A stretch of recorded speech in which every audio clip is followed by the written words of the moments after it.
Tiupan trompet oleh malaikat Israfil yang pertama, apa akibatnya?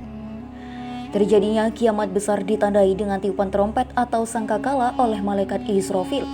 Tiupan trompet atau sangkakala oleh malaikat Israfil yang pertama akan membuat kematian pada seluruh makhluk hidup kecuali mereka yang dikehendaki Allah Subhanahu wa taala. Hal ini ditegaskan dalam firman-Nya surah Az-Zumar ayat 68. Yang artinya, sangkakala pun ditiup sehingga matilah semua makhluk yang ada di langit dan di bumi, kecuali mereka yang dikehendaki Allah. Kemudian ia ditiup sekali lagi. Seketika itu mereka bangun dari kuburnya dan menunggu keputusan Allah. Pada hari kiamat, proses kehancuran alam semesta diawali dengan peniupan sangkakala pertama dan dilanjutkan oleh tiupan sangkakala yang kedua.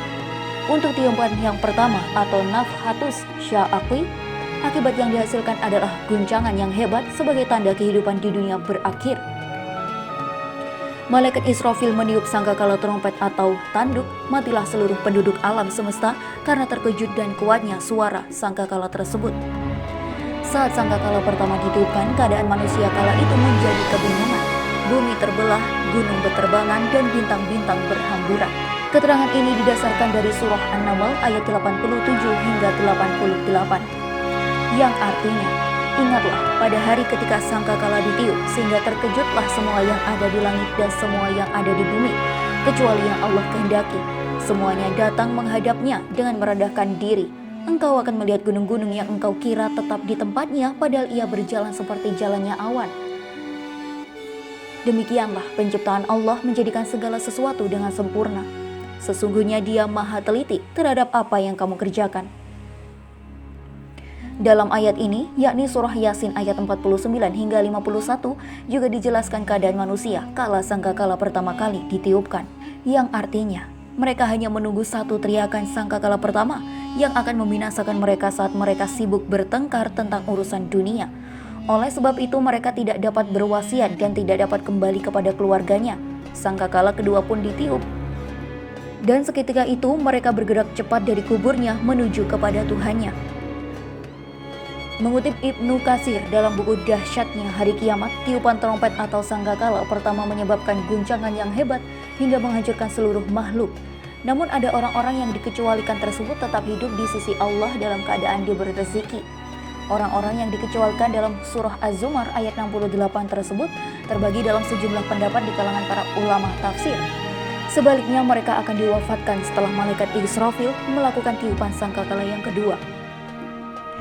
Pandangan pertama ada yang menyebut bahwa mereka adalah Jibril, Mikail, Israfil, dan malaikat maut atau Israil. Pendapat kedua menyatakan malaikat pembawa arsy, Jibril, Mikail, Israfil, dan malaikat mautlah yang tetap hidup usai tiupan sangkakala pertama. Sebaliknya mereka akan diwafatkan setelah malaikat Israfil melakukan tiupan sangkakala yang kedua. Sementara pendapat lainnya yang dikutip dari An-Nahas dalam kitab Ma'ani Al-Quran adalah para syuhada yang dikecualikan dari peristiwa besar tersebut. Mereka adalah para syuhada. Mereka lah yang dikecualikan Azza wa Jalla. Mereka berselempang pedang di sekeliling arsy. Tulis An-Nahas yang diterjemahkan Imam Syamsuddin Al-Qurtubi.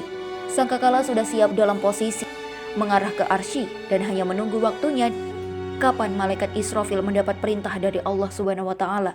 Bahkan salah satu hadis meriwayatkan malaikat Israfil tidak pernah berkedip sejak diberikan tugas ini kepadanya. Rasulullah Shallallahu Alaihi Wasallam bersabda, yang artinya pembawa sangkakala tidak pernah berkedip sejak diberi tugas. Ia memandang terus ke arah arsy karena khawatir diperintahkan sebelum matanya kembali berkedip. Kedua matanya laksana bintang bersinar. Hadis riwayat Hakim. Menurut buku ajaran Makrifat Syekh Siti Jenar karya Abu Ja'far Al-Kalami, sangkakala sendiri memiliki bentuk menyerupai tanduk atau trompet tanduk yang besar. Diameter lingkaran kepala tanduk atau moncongnya selebar langit dan bumi. Untuk itulah tiupan sangkakala juga kerap disebut dengan tiupan trompet oleh malaikat Israfil yang menjadi penanda kehancuran makhluk di bumi. Wallahu a'lam.